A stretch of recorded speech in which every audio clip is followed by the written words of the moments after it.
Assalamualaikum warahmatullahi wabarakatuh. Waalaikumsalam warahmatullahi wabarakatuh. Warahmatullahi wabarakatuh. Oke, suara saya bisa terdengar ya? Bisa, Bu. Ya, Bu, terdengar. Oke, sip. Semoga listrik saya nggak mati seperti di rumahnya Seanita ya. Oke. Before we started our learning today, and then we will discuss about the business entity and firm. We will pray to Allah.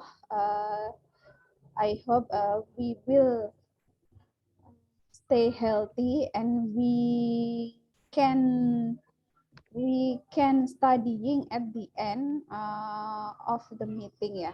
Okay, let's pray together.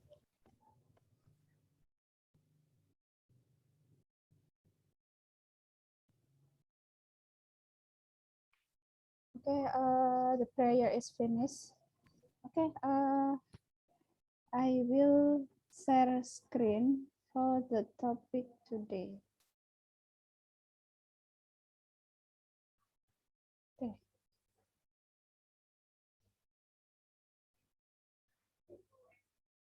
Okay, can you see my slide?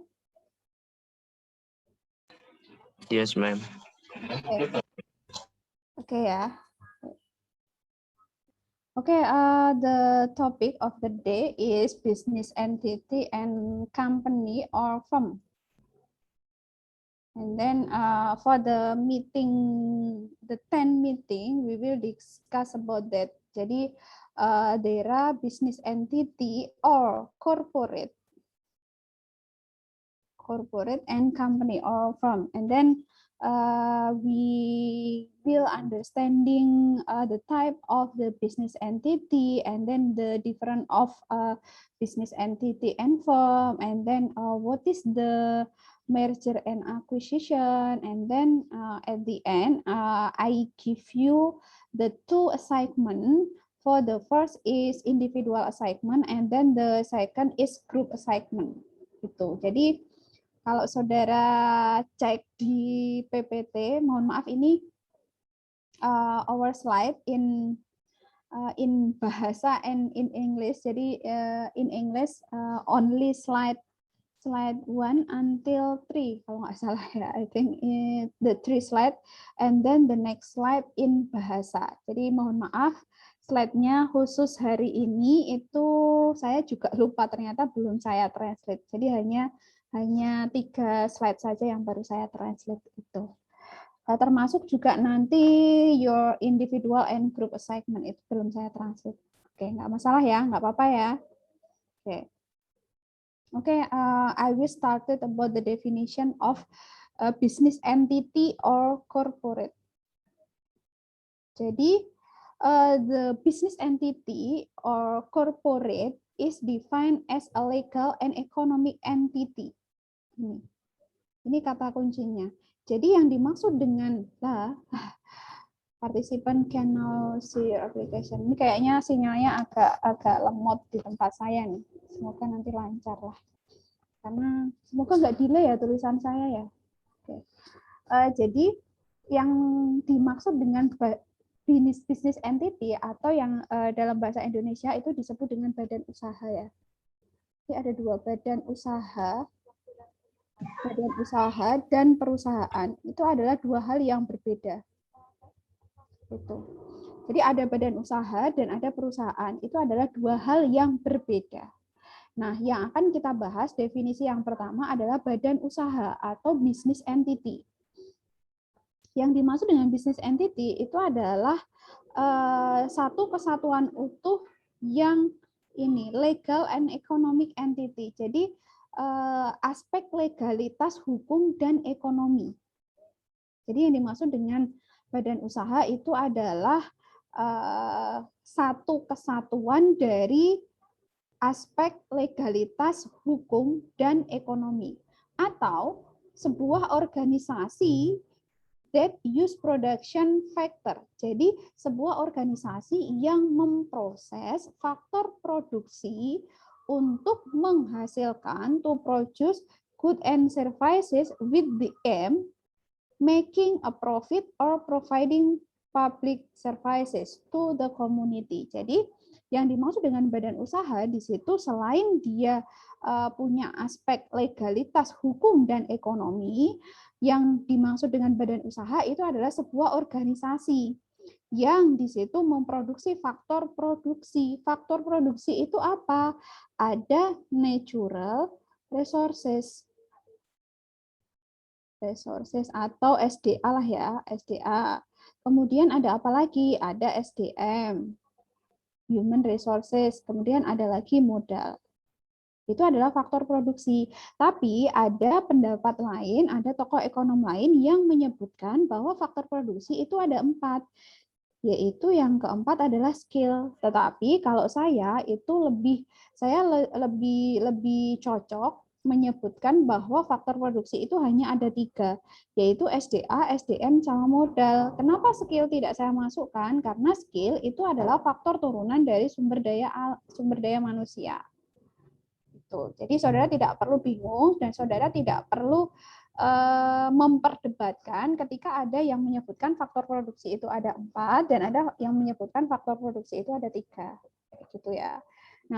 Nah di sini faktor produksi ini itu diolah, diproses, hasilnya apa? Hasilnya yaitu produk. Nah, produk itu ada 2 macam, yaitu yang pertama adalah barang dan yang kedua adalah jasa. Kalau barang ini sudah jelas ya, barang misalkan di situ ada makanan, ada minuman, ada pakaian dan lain sebagainya. Kalau services itu misalkan jasa, di situ ada pariwisata, kemudian ada bengkel dan lain sebagainya, itu jasa. Nah, bedanya kalau perusahaan, the company, perusahaan itu adalah tempat. Nih, tempat. Berarti di sini kita berbicara masalah fisik. Tempat ya. Jadi tempat di situ yang digunakan untuk proses produksi tadi. Kalau badan usaha tadi adalah memproses faktor-faktor produksi, nah kalau kita mau memproses faktor produksi kan kita butuh tempat. Nah, tempat itulah yang dimaksud dengan perusahaan. Jadi ini yang harus saudara pahami. Jadi beda antara perusahaan dan badan usaha, tapi itu bisa menjadi satu kesatuan. Gitu ya. Nah, kalau di badan usaha tadi tujuannya ada 2. Yang pertama adalah tadi profit oriented.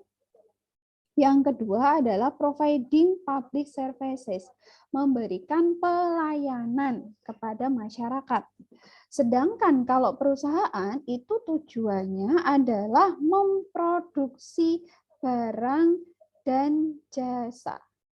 Jadi tujuannya hanya sudah selesai memproduksi barang dan jasa. Tapi kalau barang jasa dan jasa itu dijual, akhirnya mereka bisa mendapatkan profit. Berarti mereka masuknya ke badan usaha. Gitu. Nah, kalau bisnis entity itu adalah lembaganya, institusinya, sedangkan perusahaan itu adalah tempat. Tempat di mana badan usaha itu mengelola faktor produksi. Jadi kalau perusahaan itu tempatnya, tempat mengolah faktor produksi. Kalau kalau badan usaha itu adalah lembaganya. Jadi ada aspek hukumnya. Contoh, Unilever. Unilever itu kan dia punya perusahaan. Perusahaannya di mana? Pusatnya misalkan ada di Tangerang. Nah, Unilever itu apakah badan usaha? Iya, badan usahanya apa? Yaitu bentuknya adalah PT.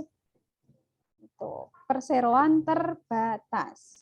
Itu ya. Jadi harap ini dibedakan antara badan usaha dan perusahaan. Itu.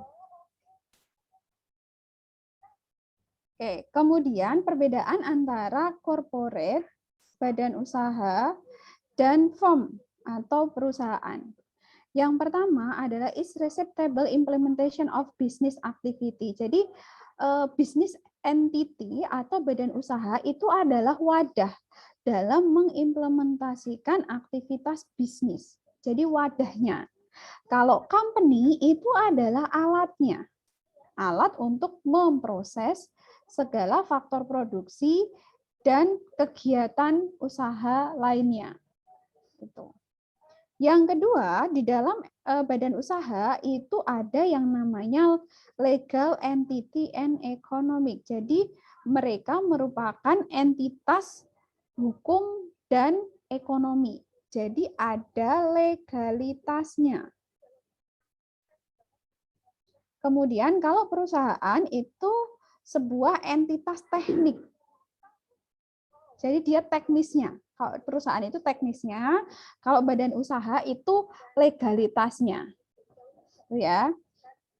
Yang ketiga, tujuan. Kalau tujuannya untuk badan usaha itu adalah untuk memperoleh profit dan providing services, menyediakan jasa ya, pelayanan ya, services.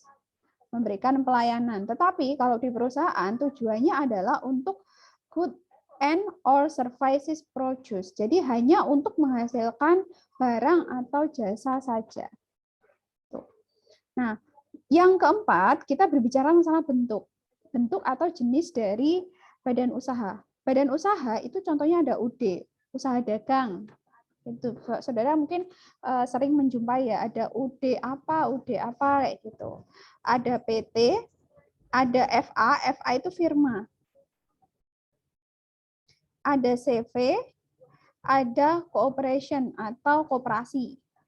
Itu bentuknya. Kalau perusahaan bentuknya itu toko, karena fisik ya, tempat ya. Jadi bentuknya itu bisa toko, workshop itu bengkel ya. Workshop itu bengkel, dan ada factory, pabrik. Berarti ini skalanya luas. Skala luas. Skalanya luas ya. Jadi kalau pabrik kan saudara juga sering menyebutkan, misalkan ditanya ya, ada tetangga yang saudara tanya ke tetangga, kerjanya di mana? Kerjanya di pabrik. Oh, berarti pabrik yang dimaksud di situ itu adalah perusahaan. Lalu pabrik mana? Baru dia menyebutkan, saya kerja di pabrik Unilever kayak gitu. Oh, berarti Unilever itu termasuk dari badan usaha PT kayak gitu. Kemudian area kerjanya itu disebut dengan domiciliate atau berkedudukan. Jadi kalau kita menyebutkan area kerjanya di mana dia berkedudukan sebagai badan usaha berbentuk PT, badan usaha berbentuk firma dan sebagainya. Tapi kalau perusahaan itu working area-nya itu disebut dengan lokasi. Jadi kita menyebutkan, oh kerjanya di mana? Di pabrik Unilever. Pabrik Unilever yang mana? Oh, pabrik Unilever yang di Semarang. Kayak gitu. Nah, itu perbedaan antara corporate and firm. Kemudian the type of business entity, jadi di sini jenis-jenis dari badan usaha, yang pertama adalah berdasarkan ownership-nya, ada BUMN dan ada BUMD. Kalau contohnya BUMN, BUMD itu contohnya PLN, kemudian ada KAI, kemudian ada apa lagi ya? PLN, KAI, Pertamina, kemudian ada PDAM, dan lain-lain.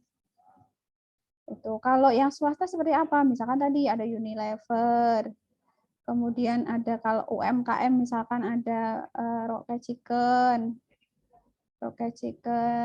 dan lain-lain. Itu ya. Kalau campuran, mix, itu campuran antara BUMN dan BUMS, tapi jarang biasanya kalau di Indonesia. Jadi campuran biasanya kerjasama antara BUMN atau BUMD biasanya. BUMD kerjasama sama BUMS kayak gitu. Kemudian yang kedua, jenis yang kedua berdasarkan legal statusnya. Kalau berdasarkan legal statusnya, di sini ada sole proprietorship. Jadi kayak perseroan perseorangan. Ada perseroan perseorangan, kemudian ada firma di sini ya. Kemudian ada limited partnership atau CV, Vennootschap Commanditair, kemudian ada PT atau perseroan terbatas, dan ada koperasi di sini, koperasi. Nah, silakan nanti setelah perkuliahan ini saudara bisa cari perbedaan antara perseroan perseorangan, antara firma, antara CV, antara PT, antara koperasi, itu perbedaannya di mana. Silakan nanti setelah ini ya, itu menjadi tugas saudara nanti. Tapi yang itu tidak perlu dikumpulkan, jadi saudara cukup tahu saja karena nanti tugasnya akan banyak. Itu. Yang ketiga ada multinational companies. Di sini ada yang branch company, ada subsidiary company. Ini perusahaan cabang ya. Jadi misalnya Unilever itu pusatnya karena ada di Tangerang. Jadi Unilever itu punya cabang, misalnya cabang Semarang, cabang Surabaya, cabang Bali, cabang Makassar dan lain sebagainya. Kemudian ada subsidiary company. Jadi kalau subsidiary company itu kayak semacam perusahaan subsidiary atau perusahaan substitusi kayak gitu. Jadi misalkan ada perusahaan makanan nih, dia produk utamanya memang makanan, tapi dia punya perusahaan subsidiary misalkan yang bergerak dalam bidang kemasan, misalkan dia yang menyediakan kemasan-kemasan untuk perusahaan utama, yaitu tadi makanan tadi kayak gitu. Itu dimaksud dengan perusahaan subsidiary. Kemudian ada joint ventura, ada company with other form, jadi ada perusahaan dengan jenis-jenis yang lain, misalkan yang tidak disebutkan tadi, dan ada perusahaan yang sudah go public. Ini yang sudah go public biasanya yang sudah IPO. Kalau IPO berarti dia terdaftar di bursa saham. Nah, berbicara masalah saham, berarti ini kaitannya dengan multinational company yang bentuk investment. Jadi ada yang taking share itu saham ya, mengambil saham atau melakukan dengan cara lain atau dengan membeli saham. Jadi kita mengambil saham, kemudian ada yang dengan cara lain investasinya, yaitu tidak dengan saham, misalkan kita hanya menanamkan modal saja, misalkan memberi tidak membeli saham, tetapi misalkan karena kita berteman dengan pemilik perusahaannya, akhirnya misalkan kita hanya memberi bantuan berapa puluh juta misalkan gitu, atau kita dengan membeli sahamnya itu juga bisa. Nah, itu beberapa tipe dari badan usaha. Nah, biasanya yang sering dipakai itu adalah yang nomor 2 ini. Jadi untuk membedakan mana itu perseroan perseorangan, mana yang firma, mana yang CV, mana yang PT, mana yang koperasi, dan mungkin ada yang asuransi dan lain sebagainya.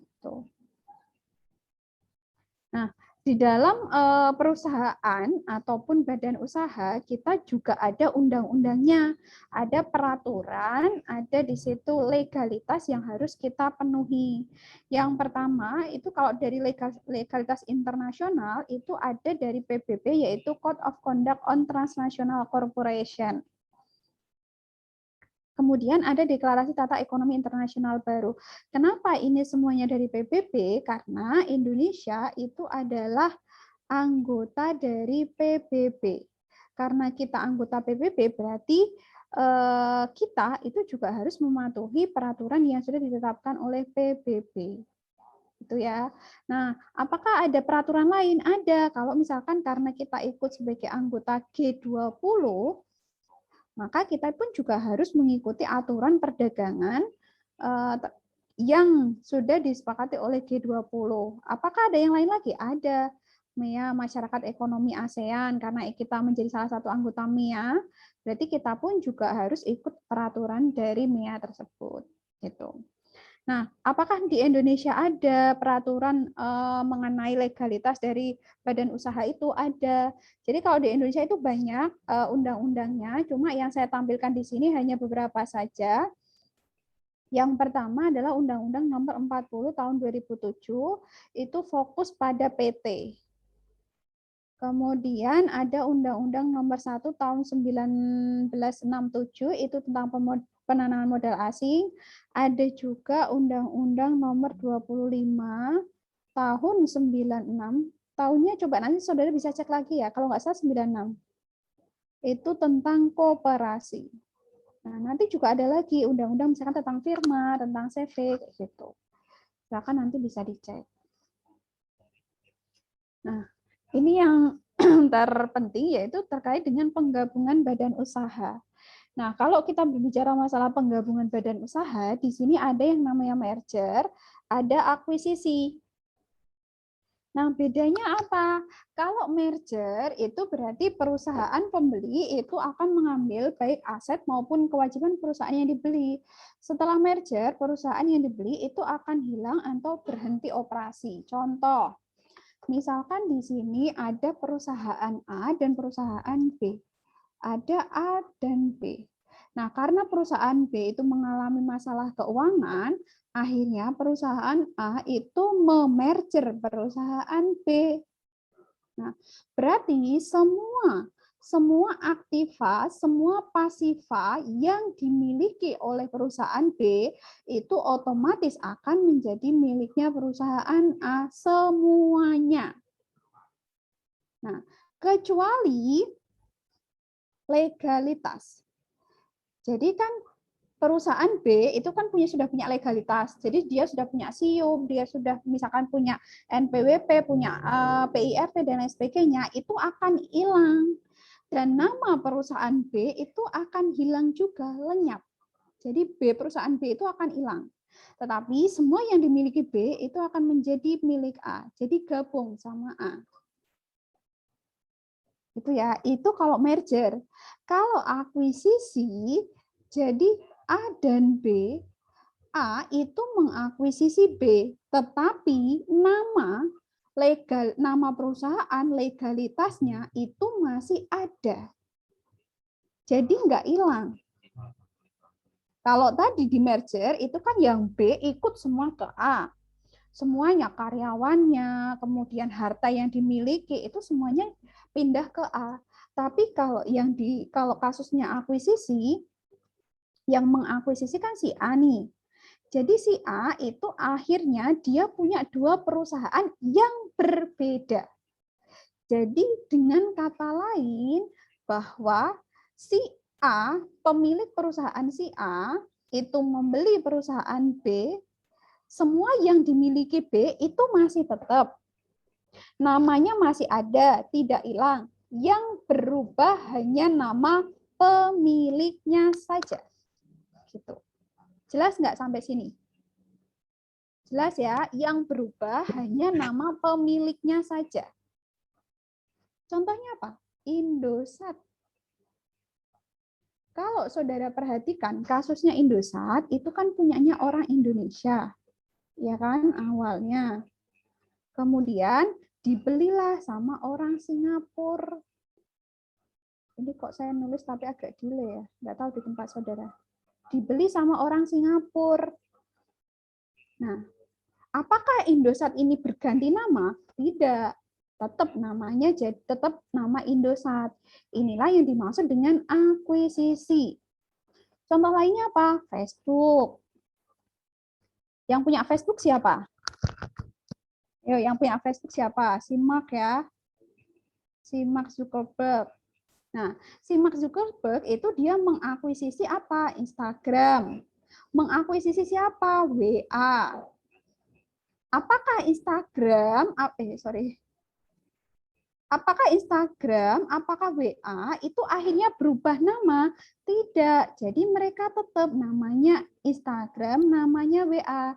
Tetapi nama pemiliknya berubah. Yang awalnya bukan Mark Zuckerberg, jadi diakuisisi sama si Mark Zuckerberg ini. Itulah yang dimaksud dengan akuisisi. Ini siapa nih tanya? Oh enggak. Suara ibu, karena sinyal susah, suara ibu jadi delay ya. Enggak apa-apa. Ini di tempat saya juga kayaknya sinyalnya kurang lancar, nggak selancar yang tadi pagi.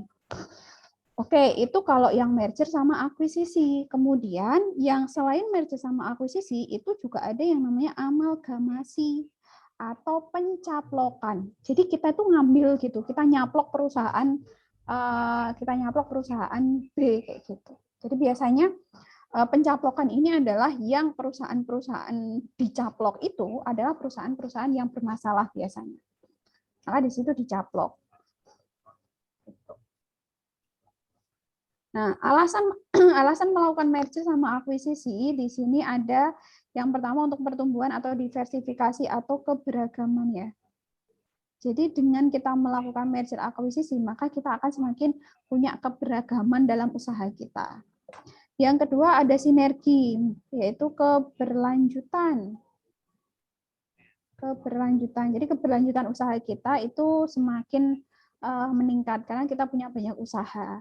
Yang ketiga meningkatkan dana. Ini sudah pasti. Yang tadinya kita punya satu perusahaan, akhirnya kita punya dua, ataupun kita ketambahan dari perusahaan B yang mana di situ dananya lebih banyak.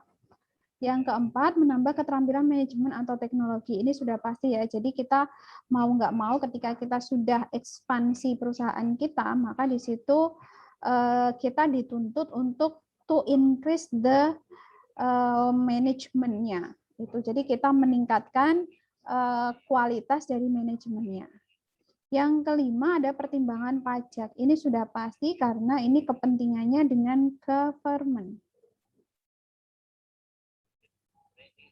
Ini kaitannya dengan government ya. Jadi kalau saudara di situ perusahaan saudara itu sudah berbadan hukum, sudah ada aspek legalitasnya, maka mau nggak mau saudara pun harus patuh terhadap peraturan yang ada di Indonesia, yaitu dengan membayar pajak. Yang keenam, meningkatkan likuiditas pemilik. Likuiditas itu kemampuan dalam membayar hutang. Itu likuiditas. Jadi kalau kita misalkan yang awalnya kita cuma punya satu, tapi kita akhirnya punya tambahan, punya dua, berarti kita mampu untuk membayar hutang karena tadi dana kita itu semakin bertambah kayak gitu. Jadi kemampuan kita dalam membayar hutang pun itu juga akan semakin naik. Tuh. Yang ketujuh, melindungi diri dari pengambil alihan. Nah, ini contoh simpelnya adalah misalkan di perusahaan A, saudara itu punya saham sebesar 50% karena saudara sebagai pemilik perusahaan A. Kemudian ketika saudara melakukan akuisisi atau melakukan merger terhadap perusahaan B, ternyata saham saudara itu di perusahaan B itu ada 30. Nah, berarti kan total keseluruhan saham saudara itu jadi 80. Ya kan? Karena saudara punya saham yang semakin banyak, maka ketika terjadi pengambilan kebijakan, posisi atau suara saudara itu juga akan menjadi prioritas karena kepemilikan saham yang saudara miliki ini semakin banyak. Gitu. Nah, selanjutnya perbedaan antara merger dan akuisisi ini sebenarnya sudah saya jelaskan tadi di awal. Kalau kita lihat dari status badan hukumnya, kalau di merger itu berarti perseroan yang menggabungkan diri itu lenyap dan berakhir statusnya sebagai badan hukum. Tadi yang saya bilang, ketika A itu merger dengan B, maka legalitas dari B ini akan hilang. Nama perusahaan B itu akan hilang. Tapi semua harta, semua aktiva dan pasiva yang dimiliki B itu akan menjadi milik A. Jadi gabung sama A. Nah, kalau akuisisi tadi tetap badan hukumnya tetap ada. Jadi enggak hilang badan hukumnya. Jadi A punya badan hukum sendiri, B punya badan hukum sendiri. Legalitasnya berbeda. Tetapi A dan B itu pemiliknya satu. Itu akuisisi. Nah, yang kedua kita lihat dari dimensi aktiva dan pasiva. Kalau aktiva itu berhubungan dengan harta. Berhubungan dengan harta, kalau pasiva itu berhubungan dengan utang sama modal. Nah, karena kalau di merger itu dia gabung jadi satu, berarti aktiva dan pasiva dari perseroan yang menggabungkan diri itu beralih sepenuhnya kepada perseroan yang menerima penggabungan. Jadi semua aktiva dan pasiva tadi semua gabung jadi satu di A. Itu. Tapi kalau akuisisi, karena di sini A dan B itu sendiri-sendiri perusahaannya, meskipun pemiliknya satu, maka aktiva dan pasivanya itu pun juga terpisah sendiri-sendiri. Jadi kalau B tadi misalkan A itu beli nih, dia beli perusahaannya B, tapi dengan cara akuisisi. Jadi ketika B tadi dia punya utang, ya B itu harus membayar hutangnya. Jadi dia tidak boleh mengambil dana dari perusahaan A meskipun pemiliknya sama. Tuh. Nah, kita masuk ke peranan badan usaha. Sebelum masuk ke sini, mungkin ada pertanyaan dulu yang ingin saudara sampaikan. Bu, izin bertanya. Boleh, silahkan.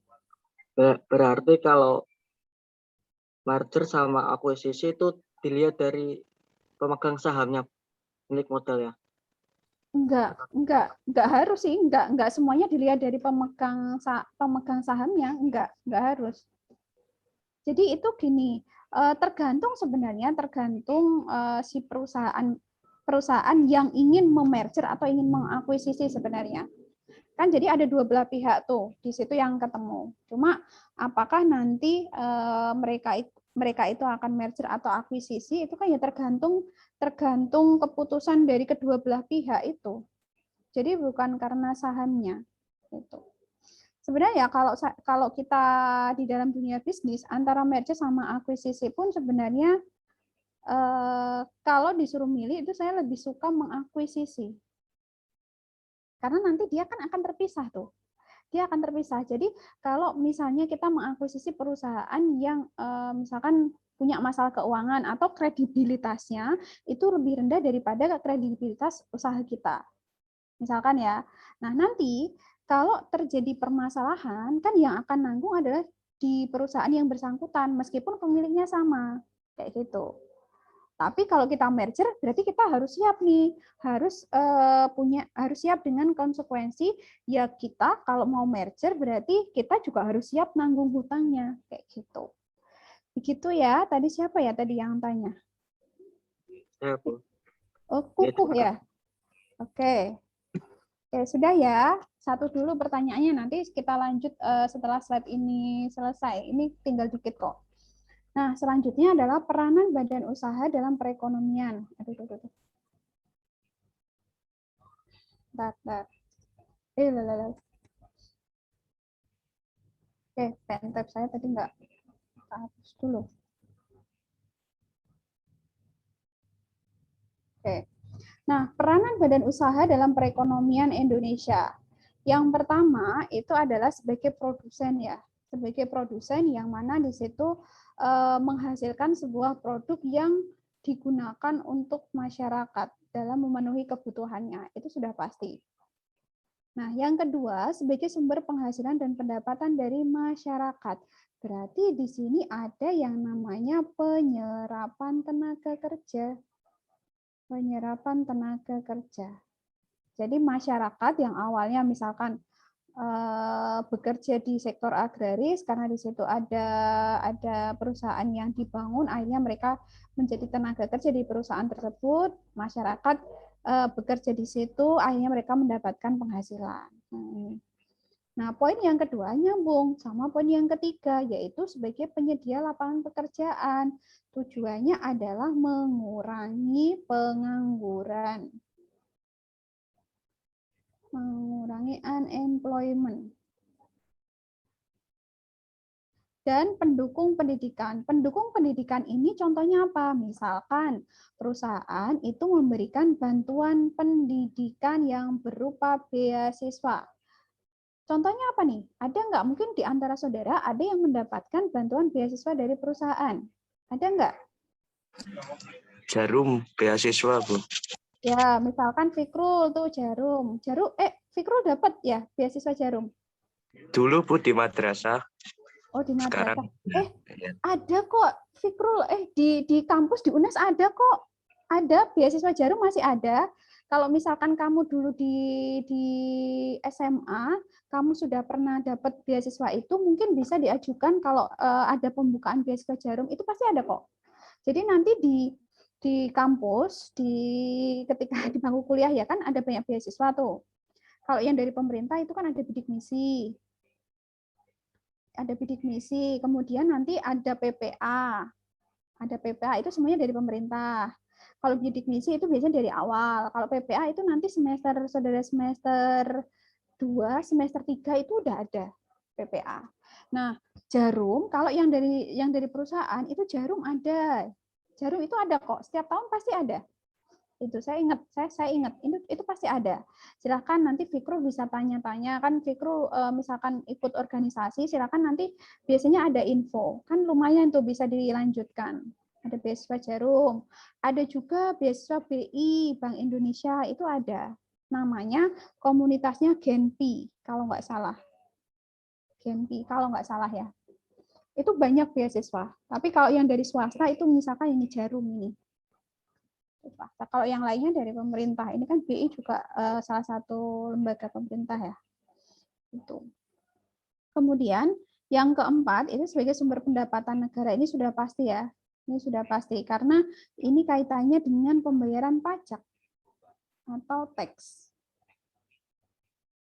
Itu. Jadi badan usaha yang di situ, kalau kita berbicara badan usaha kan sudah pasti ada legalitasnya. Kalau ada legalitasnya berarti data usaha kita itu sudah terdaftar di pemerintah. Maka kita juga harus siap ketika kita dituntut untuk membayar pajak. Nah, poin yang kelima adalah sebagai agen atau tokoh atau aktor dari pembangunan perekonomian nasional. Karena salah satu indikator pembangunan perekonomian nasional itu adalah penyerapan tenaga kerja. Berarti tenaga kerja nanti kaitannya dengan badan usaha ini. Gitu. Nah, yang keenam, semakin banyak badan usaha dan perusahaan yang melakukan kegiatan usaha, maka semakin besar kemungkinan dalam membangun sektor perekonomian.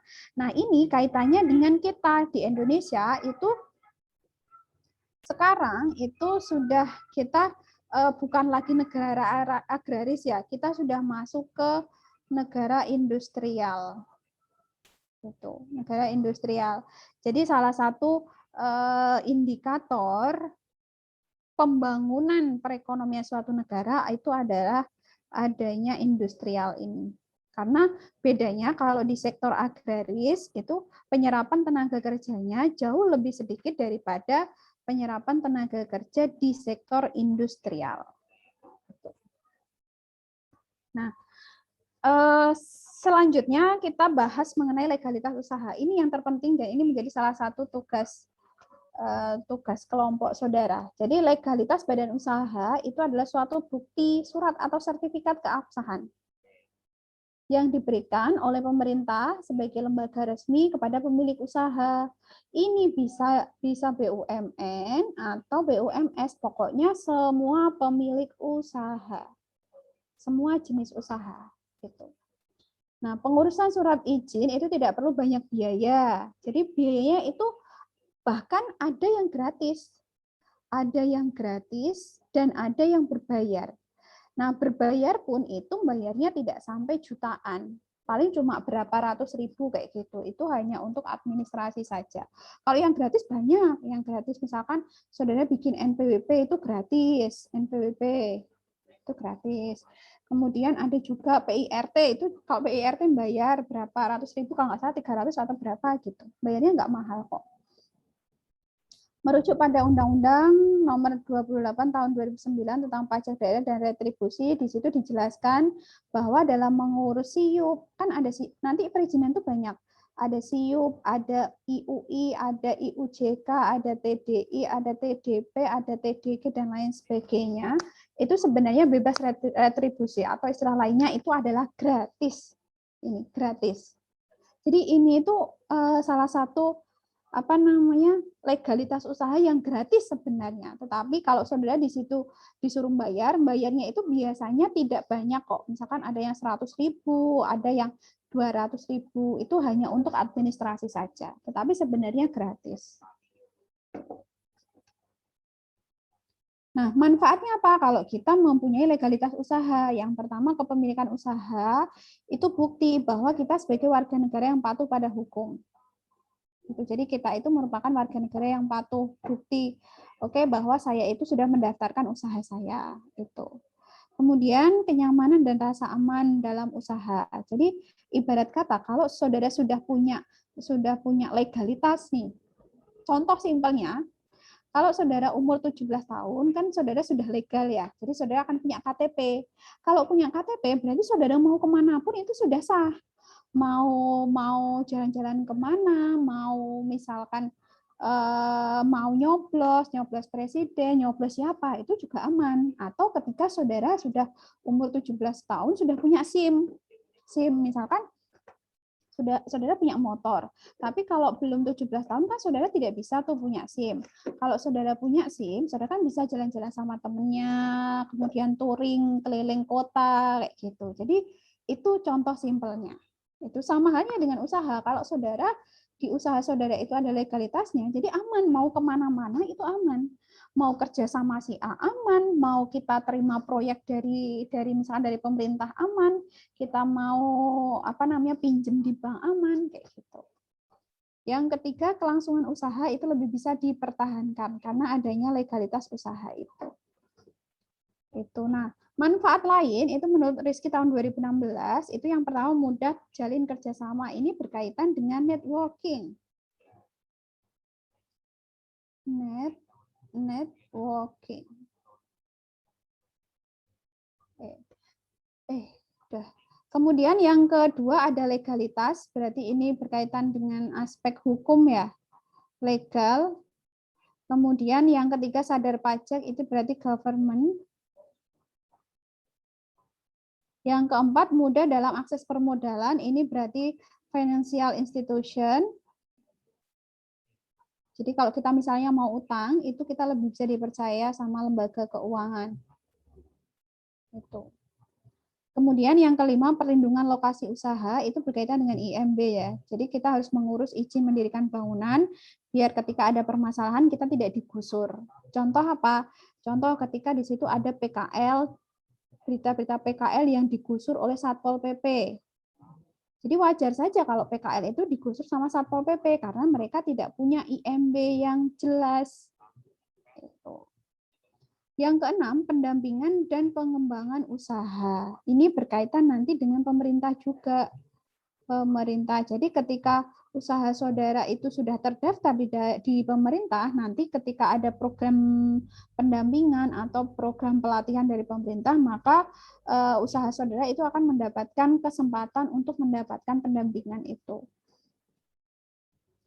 Nah, izin usaha yang dikemukakan jasa perizinan, yang pertama sebagai sarana perlindungan hukum ya, ini sudah jelas. Di situ ada aspek legalnya, legal. Yang kedua sarana promosi, jadi usaha saudara itu kan sudah terdaftar, maka akan semakin banyak orang di luar sana yang bisa mengakses data saudara sekaligus itu menjadi sebagai sarana promosi. Yang ketiga, bukti kepatuhan pada aturan hukum. Yang keempat, mempermudah mendapatkan proyek. Berarti ini kaitannya yang nomor 4 sama nomor 5 itu berkaitan juga dengan networking. Networking. Gitu. Jadi intinya kan kita nggak mungkin, usaha kita itu nggak mungkin stagnan di satu posisi saja. Kita butuh yang namanya ekspansi. Sehingga ketika kita mau ekspansi, maka kita juga butuh yang namanya jalinan kerjasama. Ini yang terpenting nih. Oke. Ini yang terpenting, jenis perizinan. Jadi di sini ada 12 perizinan. Mulai dari ada SKDU, ada NPWP, ada UD, ada SITU, ada SIP, ada CUI, ada SIUP, ada TDP, ada IMB, ada BPOM, PIRT, dan ada sertifikasi halal. Dan perizinan ini itu tidak hanya dikeluarkan oleh satu instansi. Contoh, BPOM itu dikeluarkan oleh siapa? BPOM dikeluarkan oleh siapa? Kemenkes, ya kan? Kemenkes. Kemudian sertifikasi halal dikeluarkan oleh siapa? MUI. Ya kan? Nah, itu. Jadi belum tentu nanti misalkan saudara mau surat keterangan domisili misalkan PIRT lah, PIRT itu Kementerian Perdagangan, Kemendak. Surat keterangan domisili mungkin dari Kementerian apa ini? Apalah, mungkin NPWP nanti dari Kementerian Keuangan. karena berkaitan dengan pajak gitu. Nah, kalau di situ ada pertanyaan, Bu, apakah kita harus mengurus 12 ini kayak gitu. Jadi semakin banyak legalitas atau perizinan yang saudara urus, maka di situ akan semakin meyakinkan bahwa usaha saudara itu memang benar-benar legal. Tapi tidak semua usaha itu bisa diurus ke-12 ini. Contoh apa? Contoh kalau usaha saudara itu usaha jasa. Saudara misalkan bikin misalkan wisata pemandian air panas. Apakah wisata pemandian air panas itu butuh yang namanya izin BPOM? Ya enggak. BPOM itu kan Badan Pengawas Obat-obatan dan Makanan. Padahal yang kita jual adalah jasa, berarti kita nggak butuh izin BPOM. Apakah kita butuh PIRT? Nggak butuh, karena yang kita jual jasa. Itu, gitu ya. Jadi semuanya itu disesuaikan dengan jenis usaha saudara. Gitu. Kalau yang wajib, istilahnya yang wajib itu harus ada NPWP, itu wajib. Kalau NPWP itu setiap usaha itu wajib punya nomor pokok wajib pajak. Itu nggak cuma yang punya usaha, bahwa nanti kalau saudara sudah kerja pun saudara juga wajib punya yang namanya NPWP. Oke, itu saja materi kita hari ini. Sebelum saya jelaskan ke tugasnya, karena ada 2 tugas, ini saya saya ringkaskan ya kesimpulan dari perkuliahan kita hari ini, bahwa kegiatan usaha itu harus memiliki wadah, dan wadah tersebut itu bisa berupa badan usaha, bisa perusahaan. Kalau cuma saudara punya perusahaan tapi perusahaan saudara itu tidak berbadan usaha, itu akan eman sekali. Jadi bagaimana caranya agar perusahaan saudara itu berbadan hukum, berbadan usaha tadi. Mau PT boleh, mau firma boleh, atau yang lainnya. Gitu. Yang kedua, badan usaha itu merupakan wadah status hukum perusahaan. Ini status hukum. Jadi kalau badan usaha itu status hukumnya. Kalau perusahaan itu adalah alatnya atau tempat bagi badan usaha itu untuk mencapai tujuan. Tujuan dari badan usaha apa? Yaitu profit. Tuh. Yang ketiga, jenis perusahaan itu digolongkan berdasarkan atas cara perusahaan menghasilkan produk. Ada jenis badan usaha itu juga diklasifikasikan berdasarkan pemilikan modal atau badan hukumnya. Itu. Jadi tadi ada PT, ada firma, ada BUMN, ada BUMS, dan lain-lain. Yang keempat, perkembangan dan kemajuan badan usaha itu seringkali menggunakan cara penggabungan atau merger atau akuisisi. Ataupun kita juga bisa melakukan peleburan, konsolidasi atau amalgamasi tadi, pencaplokan. Nah, yang kelima, untuk memperoleh keabsahan dan menjamin kelancaran usaha, maka badan usaha itu harus punya legalitas. Legalitas itu apa? Yang tadi ada 12 izin tadi. Nah, contoh NPWP, TDP, SIUP, sertifikasi halal, dan lain-lain. Oke, itu kesimpulan kita hari ini. Nah, untuk tugas saudara ya ini tugas individunya. Ini tugas individunya, silahkan nanti dikerjakan, boleh diketik, boleh ditulis manual. Yang jelas nanti saudara akan upload di Elena dalam bentuk file PDF. Itu ya. Tuh, ada 5 pertanyaan. Nah, poin yang keempat, diskusikan jika kamu memiliki usaha, bentuk badan usaha, dan jenis usaha apa yang akan kamu pilih. Nah, ini bebas. Usahanya bebas. Usahanya bebas, mau kuliner boleh, mau jasa boleh, apapun boleh, terserah. Itu ya. Nah, untuk tugas kelompok nih, tugas kelompok silakan kalian bikin 5 orang satu kelompok, berarti nanti akan ada 4 kelompok ya di kelas ini ya. Nah, diskusikanlah untuk merencanakan membentuk badan usaha. Boleh apa saja, bebas. Kuliner boleh, pakaian boleh, jasa boleh, apapun boleh. Dan tentukan jenis perusahaannya. Jenis perusahaannya mau PT boleh, mau firma boleh, mau koperasi boleh. Jenis produknya apa? Misalkan kalau saudara bikin CV misalkan. CV saya mau bikin CV makanan, misalkan keripik kentang misalnya. Itu juga boleh. Selanjutnya, identifikasi jenis dokumen apa saja yang diperlukan untuk usahamu. Jadi dokumen ini adalah dokumen yang ada di lampiran 1. Mohon maaf, ini lampiran satunya itu agak pecah tulisannya. Tapi intinya, ini ada 12. Nah, 12 ini itu berkaitan dengan yang 12 perizinan ini. Itu ya.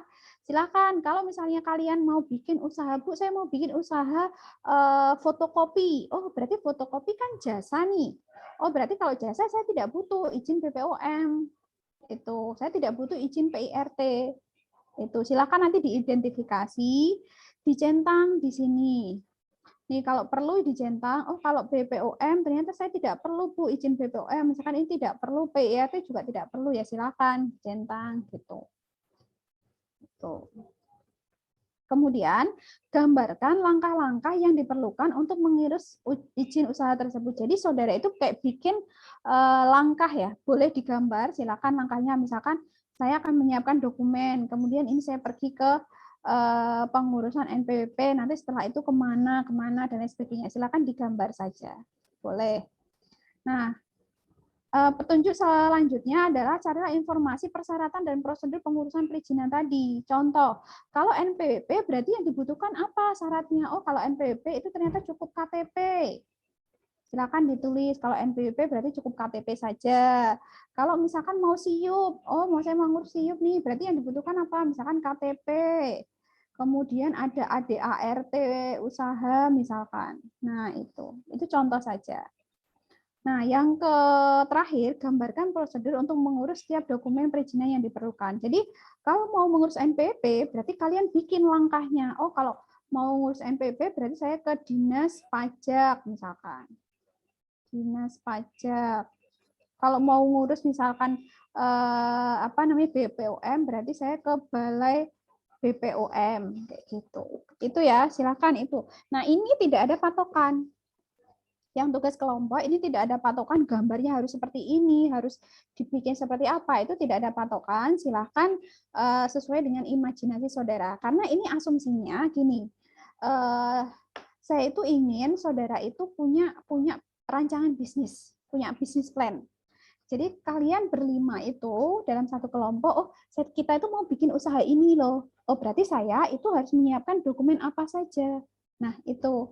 Maka kalau saya mau menyiapkan dokumen NPWP, berarti saya harus ke dinas ini. Saya harus membawa apa? Misalkan ditulis di situ, oh harus dibutuhkan KTP, kemudian apa, mengisi formulir, dan lain sebagainya. Itu. Jadi ini bebas. Kalian ibarat kata ini istilahnya mengandai-andai. Tetapi semoga pengandai-andaian saudara itu nanti bisa menjadi kenyataan. Amin. Saudara bisa punya usaha. Itu. Itu saja. Nah, untuk tugas kelompok itu boleh ditulis tangan, boleh diketik, boleh terserah, bebas. Nah, nanti pengumpulannya di Elena di pertemuan ke-10, di situ sudah saya pisahkan antara tugas individu dan tugas kelompok. Kalau tugas individu berarti saudara harus wajib upload jawabannya. Kalau tugas kelompok berarti yang mengupload itu hanya perwakilan saja. Salah satu saja, jangan semuanya. Gitu ya. Jadi misalkan Fikrul, Eko, Kukuh ini satu kelompok nih. Satu kelompok, maka ya silakan pilih salah satu aja. Oh, yang upload misalkan Eko saja yang mau upload tugasnya, berarti yang lain nggak usah upload kayak gitu. Gitu ya. Jadi enak. Ini sama kok, nanti bentuknya PDF. Dan maksimal itu tanggal 2 November. 1 minggu. Jam 23.59. Biar nanti hari Rabu, hari Rabu nanti kita bisa bahas tugas-tugas saudara itu. Oke, itu saja dari saya. Kita masuk ke sesi diskusi. Silahkan kalau ada pertanyaan. Ada nggak? Oh ya, untuk anggota kelompoknya bebas. Tidak ada ketentuan harus cowok semua, harus cewek semua, enggak. Terserah saudara, bebas. Saudara sendiri yang mau, yang milih lah. Gitu. Jadi ini tugasnya enggak, kalau menurut saya enggak terlalu susah ini. Cuma saudara mengandai-andai saja. Itu.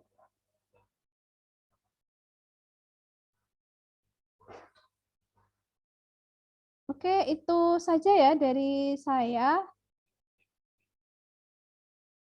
Silakan. Cukup? Tidak ada pertanyaan? Oke, aman ya. Oke, kalau tidak ada pertanyaan, berarti saya akhiri perkuliahan kita hari ini. Kita lanjutkan minggu depan. Nanti kita bahas tugas saudara, sekaligus kita masuk ke materi baru berkaitan dengan organisasi dan manajemen. Oke, minta tolong untuk mulangnya divalidasi ya, karena ini sudah saya akhiri. Oke, thank you for your attention. See you next week. Wassalamualaikum warahmatullahi wabarakatuh. Waalaikumsalam. Terima kasih, Bu. Oke. Hmm. Makasih, Bu.